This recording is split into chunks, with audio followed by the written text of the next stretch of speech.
দেখুন, স্বাধীনতার আগেই কিন্তু আমার জন্ম।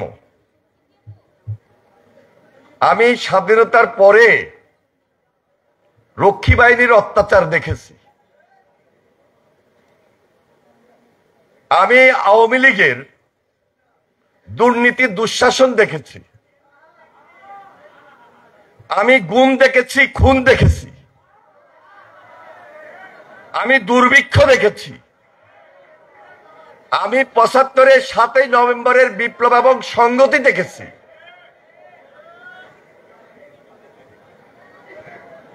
প্রেসিডেন্ট জিয়াউর রহমান স্বাধীনতার ডাক দিয়েছেন, স্বাধীনতার ঘোষণা করেছেন, রণাঙ্গনে যুদ্ধ করেছেন।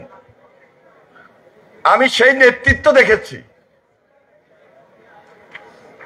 প্রেসিডেন্ট জিয়া যখন স্বাধীনতার ডাক দেন ১৯৭১ সাল, আর যে সময়ে উনি শাহাদাত বরণ করেন ১৯৮১ সাল, মাত্র ১০ বছরের মাথায় যিনি ৩.৫ বছর দেশ শাসন করেছেন, জনগণের সঙ্গে সম্পৃক্ত হয়ে, জনগণের বন্ধু হয়ে এবং যুবকদের নেতা হয়ে, তরুণদের নেতা হয়ে স্বাধীনতার যেমনি ঘোষণা দিয়েছেন তেমনি দেশ শাসন করেছেন এবং যুবক থাকা অবস্থায় প্রেসিডেন্ট জিয়া শাহাদাত বরণ করেন। তাহলে বুঝতে হবে যুবকদের স্পিরিট কত শক্ত ছিল, কত পাহাড় পর্বত ছিল। প্রেসিডেন্ট জিয়াকে দিয়ে আমি সেই উদাহরণটা দিতে চাই। ১৭ বছর আন্দোলন করেছি, সংগ্রাম করেছি। ৯ বছর স্বৈরাচার বিরোধী আন্দোলন করেছি দেশনেত্রী বেগম খালেদা জিয়ার নেতৃত্বে।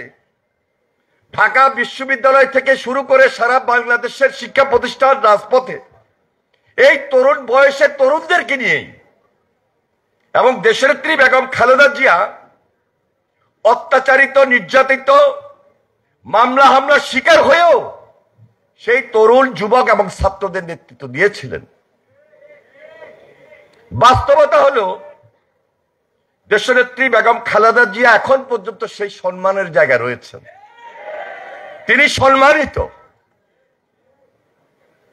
আমাদের ভারপ্রাপ্ত চেয়ারম্যান জনাব তারেক রহমান, তিনি তরুণদের স্পিরিটকে ধারণ করেন। দেশের বাইরে বসেও নির্যাতিত হয়ে যেমনি তরুণদেরকে একত্রিত করার চেষ্টা করেছেন, দীর্ঘ ১৭ বছরে যে আওয়ামী লীগ ফ্যাসিবাদী শাসন তৈরি করেছিল, অত্যাচার করেছে, নির্যাতন করেছে, গুম করেছে, খুন করেছে, সর্বশেষ জুলাই আন্দোলনে হেলিকপ্টার থেকে নির্দেশ দিয়ে শিশু বাচ্চাটাকে পর্যন্ত হত্যা করেছে। সকল রাজনৈতিক দলের সঙ্গে একত্রিত হয়ে তারেক রহমান সবাইকে নিয়ে যেভাবে জুলাই আন্দোলনের এই ছাত্র, এই যুবক, এই তরুণরা একত্রিত হয়ে ফ্যাসিবাদের বিরুদ্ধে সর্বশেষ লড়াইটা করেছি, আমার মনে আছে সেদিন ডিবি অফিসে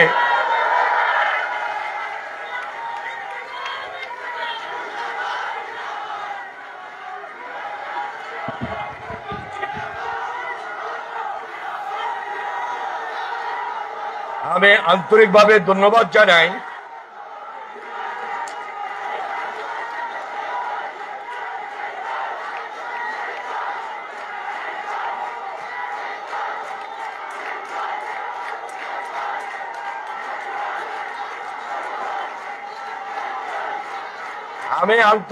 ধন্যবাদ জানাই আজকের এই যুব সম্মেলনের প্রধান অতিথি সাবেক উপদেষ্টা, জাতীয় নাগরিক পার্টির চেয়ারম্যান নাইব, আন্তরিকভাবে মোবারকবাদ জানাই। দেশনেত্রী বেগম খালেদা জিয়ার পক্ষ থেকে আন্তরিকভাবে ধন্যবাদ জানাই জনাব তারেক রহমানের পক্ষ থেকে, এবং এই ধন্যবাদটি জানাচ্ছি আপনাদের সবাইকে।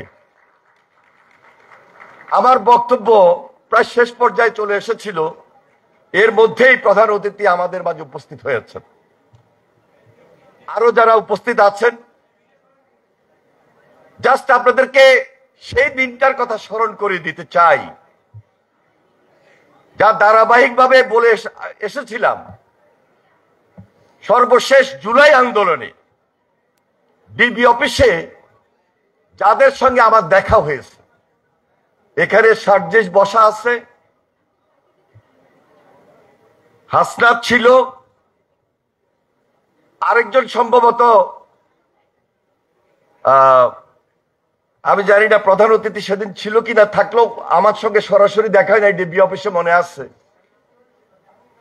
জাহাঙ্গীরনগর বিশ্ববিদ্যালয়ের এর বাইরেও আর একজন ছিল। যাই হোক, সেদিন আমি শুধু একটা কথাই বলেছিলাম তাদেরকে মনোবল এবং সাহস দেওয়ার জন্যে, যে আমি যখন ছাত্র দলের প্রেসিডেন্ট ছিলাম, হাসিনা সেদিন আমাকে আটকিয়ে রাখতে পারে নাই, এবারও হাসিনা তোমাদেরকে আটকিয়ে রাখতে পারবে না।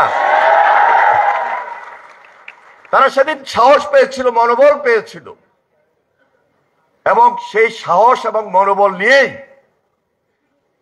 সর্বশেষ জুলাই আন্দোলন যারা করেছে, আমরা সবাই মিলে একত্রিত হয়ে এই যুবকদের নেতৃত্বে, এই তরুণদের নেতৃত্বে, এই ছাত্রদের নেতৃত্বে আমরা ধারণ করেছিলাম বাংলাদেশে ফ্যাসিবাদের জায়গা হবে না। জুলাই আমাদেরকে শিখিয়েছে কিভাবে ফ্যাসিবাদের কবর দিতে হয়। ৩৬ জুলাই আমাদেরকে শিখিয়েছে কিভাবে হাসিনাকে রুখে দিতে হয়। জুলাই আমাদেরকে শিখিয়েছে কিভাবে আয়নাঘর ধ্বংস করে দিতে হয়। জুলাই আমাদেরকে শিখিয়েছে কিভাবে ছাত্রলীগ নামে হেলমেট বাহিনীকে পুড়িয়ে দিতে হয়, রুখে দিতে হয়। আমার মনে হয় বেশি বক্তব্য দেওয়ার প্রয়োজন পড়বে না, তবে জাতীয় ঐক্যমত এর কোনো বিকল্প নাই, যেটি সুদৃঢ় ঐক্য, এবং সে ঐক্য হতে হবে ইস্পাত কঠিন দৃঢ় ঐক্য। এ ঐক্যকে ভাঙা যাবে না, এ ঐক্যকে মস্কানো যাবে না, কারণ সবাই মিলে আন্দোলন করেছিলাম। টার্গেট একটাই ছিল, ফ্যাসিবাদকে রুখে দেওয়া, নতুন বাংলাদেশ গড়ে তোলা, বাংলাদেশকে নতুন ভাবে নির্মাণ করা। সেটার জন্য যদি আজকে আবার আমাদেরকে ঐক্যবদ্ধ অবস্থান থেকে কিছু আলোচনার টেবিলে সার দিয়ে হলো ক্ষুদ্র মত পার্থক্য দূর করে বৃহত্তর স্বার্থে বাংলাদেশ গড়ার লক্ষ্যে সবার আগে বাংলাদেশকে আমরা প্রায়োরিটি দিতে চাই। আমার মনে হয় এই ব্যাপারে কোনোভাবেই এই ছাত্র, এই যুবক, এই তরুণ দ্বিমত করবে না, দ্বিমত করবে না যুব শক্তি, দ্বিমত করবে না এনসিপি। আমরা যখন জেলে ছিলাম, যেহেতু ছাত্র রাজনীতি করেছি, তখন সবসময় ধারণ করেছিলাম যে বয়সটা হয়তো বেশি হয়েছে, এখন আর যুবক নাই, এখন আর ছাত্র নাই, এখন আর তরুণ নাই, এই যুবকদের পিছনেই আমরা থাকব। কিন্তু 5 তারিখের পর আমাদের এই তরুণদের, এই যুবকদের, এই ছাত্রদের ভাবমূর্তিকে ক্ষুণ্ণ করার জন্য কিছু কিছু ক্ষেত্রে লোভ দেখা দিয়েছে। লোভের ঊর্ধ্বে উঠে দেশের প্রয়োজনে, যেহেতু রাজনীতি করছি সম্মান এবং দেশ সেবাকে প্রাধান্য দিয়ে, সেই টার্গেট নিয়েই আমরা এগিয়ে যেতে চাই। আমার দৃঢ় বিশ্বাস আগামী দিনে এই বাংলাদেশ যেমনি এখন রয়েছে হাসিনা মুক্ত, ফ্যাসিস্ট মুক্ত, যেমনি ওই পার্শ্ববর্তী দেশ, ওই ভারত আজকে যে ষড়যন্ত্রে লিপ্ত, আজকে যারা হাজার হাজার লক্ষ লক্ষ কোটি কোটি টাকা পাচার করে এখনো দেশে এবং দেশের বাইরে বসে ওই পার্শ্ববর্তী দেশের সহযোগিতায় পার্শ্ববর্তী দেশে বসে আমার দেশের বিরুদ্ধে, বাংলাদেশের বিরুদ্ধে, বাংলাদেশের রাজনীতিকে ধ্বংস করতে চায়, খুব দূর থেকে কিশোর গ্যাংদের মাধ্যমে তাদেরকে অর্থায়ন করে শুধু আমার সঙ্গে আপনার সঙ্গে দুই একটা সেলফি উঠিয়ে তারা আমাদের এই অগ্রযাত্রাকে ব্যাহত করতে চায়। একটু সজাগ যদি থাকি, একটু সতর্ক যদি থাকি, ইনশাল্লাহ আমরা ঐক্যবদ্ধ বাংলাদেশ, নতুন বাংলাদেশ গড়তে সক্ষম হব। আপনাদের সবাইকে সংগ্রামী সালাম, অভিনন্দন জানিয়ে আমি আমার বক্তব্য শেষ করছি।